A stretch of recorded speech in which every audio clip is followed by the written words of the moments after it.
Welcome to the ultimate guide on mastering RiverPod for Flutter. If you've been building Flutter applications, you know that managing state is a critical part of the process. State is simply the data your application needs to function and display at any given moment. RiverPod is a powerful and modern state management library that helps you handle this data cleanly and efficiently. It was created by the same author as the popular provider package, but it solves many of its predecessors' limitations. Think of RiverPod as a robust framework for organizing your app's logic, ensuring your code remains organized, testable, and easy to maintain as your project grows in complexity and scale. Let's compare RiverPod to the most basic form of state management, SetState. When you are just starting with Flutter, SetState is your go-to tool for updating the user interface. It works perfectly for simple widgets that manage their own internal state, like a checkbox or a counter. However, as soon as you need to share state between different screens or widgets, SetState becomes cumbersome. This often leads to a practice called prop drilling, where you pass data down through many layers of widgets. Even if those intermediate widgets don't need it, this makes your code hard to read and refactor, creating a tangled web of dependencies that is difficult to manage. RiverPod completely changes this dynamic by decoupling your state from the widget tree. Instead of your widgets owning the data, your data is held in providers that live outside the UI. This fundamental separation of concerns is a game changer. Your business logic, the rules and data that make your app work, can now exist independently from your presentation layer.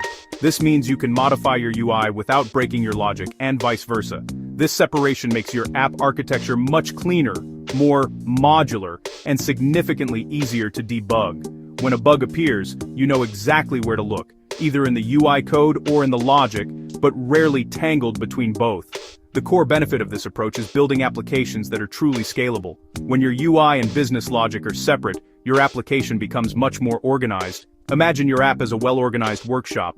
The UI components are the tools, on the wall, neatly arranged and ready for use.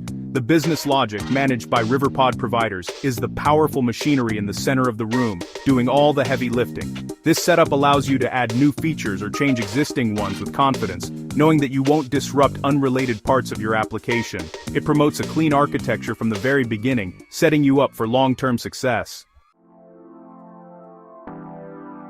To start using RiverPod, you first need to add the Flutter RiverPod package to your pubspec.yaml file. Once installed, the next crucial step is to wrap your entire application with a provider scope widget. This widget is typically placed at the root of your app, usually wrapping the Material app or Cupertino app. The provider scope is essential because it is the component that stores the state of all your providers. By placing it at the very top of your widget tree, you ensure that any widget within your application can access any provider it needs, no matter how deeply nested it is. This eliminates the need to worry about widget context when accessing your application's state. RiverPod offers several types of providers, but two of the most common are State Provider and State Notifier Provider. The State Provider is perfect for managing simple, mutable state, such as a Boolean for a dark mode toggle, a string for a search query, or an integer for a counter. It is incredibly easy to use for data that doesn't involve complex business logic. For example, you could create a state provider to hold the current theme mode of your app. Your UI can then listen to this provider and rebuild whenever the theme mode changes, allowing for dynamic theme switching with just a few lines of code. For more complex scenarios, you'll want to use State Notifier Provider. This provider is designed to work with a state notifier, which is a class that holds a more intricate state object and contains the business logic to modify that state. This is ideal for managing user authentication, a shopping cart, or data fetched from an API. For instance, you could create a cart notifier class that manages a list of items. This class would have methods like add item, remove item, and calculate total. The state notifier provider would then expose this notifier to the UI, keeping your complex cart logic neatly encapsulated and completely separate from your widget code.